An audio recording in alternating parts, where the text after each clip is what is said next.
I had hoped when I became president I would not have to do this again. Another massacre, Uvalde, Texas, an elementary school. Beautiful, innocent, second, third, fourth graders. And how many scores of little children who witness what happened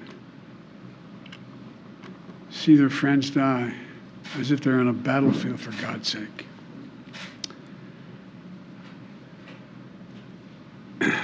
They'll live with it the rest of their lives.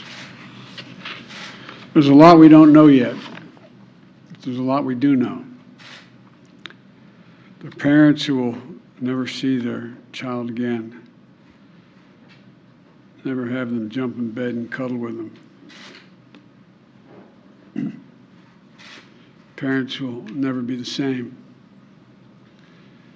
To lose a child is like having a piece of your soul ripped away. There's a hollowness in your chest. You feel like you're being sucked into it and never going to be able to get out. Suffocating. And it's never quite the same. It's a feeling shared by the siblings and the grandparents and the family members and the community that's left behind. Scripture says, Jill and I have talked about this in different contexts, in other contexts.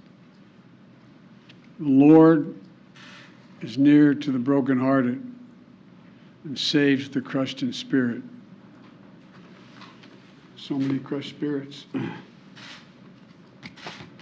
So tonight, I ask the nation to pray for them, give the parents and siblings the strength in the darkness they feel right now. As a nation, we have to ask, when in God's name are we going to stand up to the gun lobby?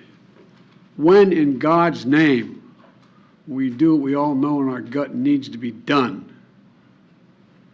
It's been 3,448 days, 10 years since I stood up at a high school in Connecticut, a grade school in Connecticut, where another gunman massacred 26 people, including 20 first graders at Sandy Hook Elementary School.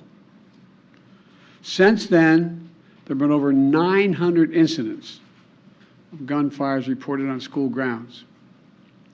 Marjory Stoneman Douglas High School in Parkland, Florida. Santa Fe High School in Texas. Oxford High School in Michigan.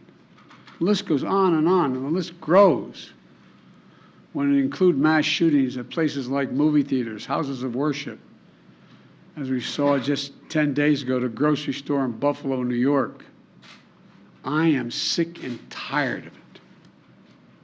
We have to act. And don't tell me we can't have an impact on this carnage. I spent my career as a senator and a vice president working to pass common sense gun law. The idea that an 18-year-old kid can walk into a gun store and buy 2 assault weapons is just wrong. What in God's name do you need an assault weapon for except to kill someone? Deer aren't running through the forest with Kevlar vests on, for God's sake. It's just sick. And the gun manufacturers have spent 2 decades aggressively marketing assault weapons, which make them the most and largest profit. For God's sake, we have to have the courage to stand up to the industry